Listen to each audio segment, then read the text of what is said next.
Well, this morning we are taking a look at brand new surveillance video from inside of that club. The images give a frightening picture of what club goers experienced that night. Now, in this image, deputies point out where the fight began near the stage.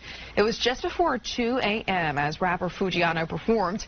The next image shows a man with a gun. The sheriff's office says there were several firearms inside the nightclub that night and mostly brought in through the back. The next photo that we're going to show you shows another gun that's presented by someone in the crowd. There's the video right there. Deputies also released this surveillance footage of people understandably terrified running out of the bar after the shooting. You see them running so fast that a few people tripped and fell to the ground. Investigators believe that the shooting may be gang related. At this time, no one from the upstate has been identified as being part of that shooting. As you can imagine, this was a terrifying experience for everyone involved. This morning, we're hearing from a DJ who says that he was just feet away from where the gunfire erupted. The DJ describes the shooting as haunting. He says that he can't get the faces of the victims out of his head. 10 people in total were hurt. Sadly, 2 people died that night.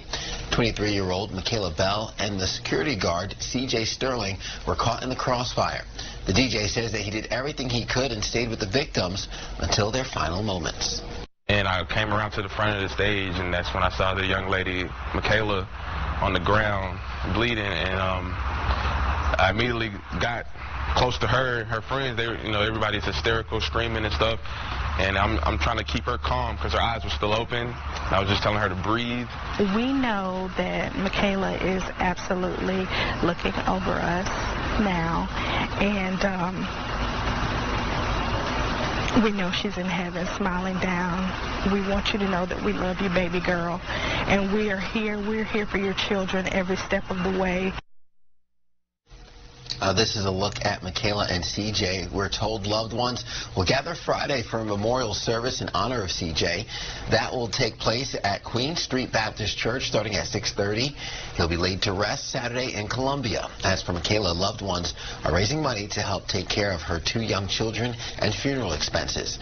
We have a link to the GoFundMe page inside the Fox Carolina News app. Coming from Highway 123, we did see some 18-wheelers and even an EMS truck have to come down this way. Actually, the opposite, we want to turn around and see where a lot of cars are having to come down here and turn around. So I know we've been talking all morning long about all the power outages.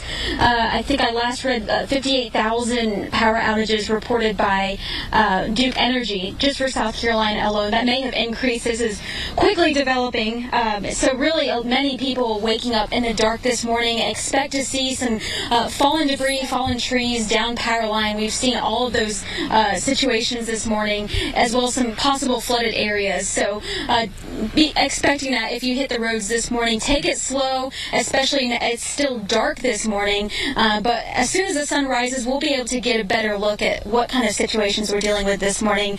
And we'll see if this guy can clear this roadway. But keep in mind, if you are near Highway 123 in Oconee County, near Old Clemson Highway, it will be blocked off, and you may have to be rerouted. But we're going to check that area out again and give you another update pretty soon. Back to you guys.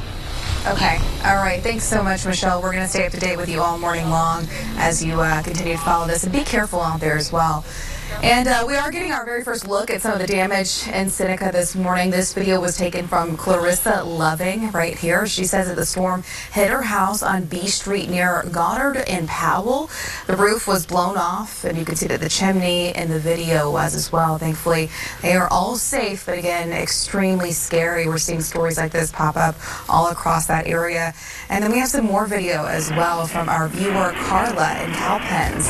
You can see that the trampoline is just flying through the air there effortlessly almost. I mean, we've been seeing this all across the area as well. And it's also the same system that has ripped through parts of Mississippi and Alabama, and we also saw deadly storms there as well. But right now, we do want to get back to Nicole, who is still, of course, tracking the weather right now. And what's the latest? You know, as of now, we do have the all clear for Greenville, for Spartanburg City, for areas in Anderson, Easley, Pickens, Seneca, all of Northeast Georgia, all clear.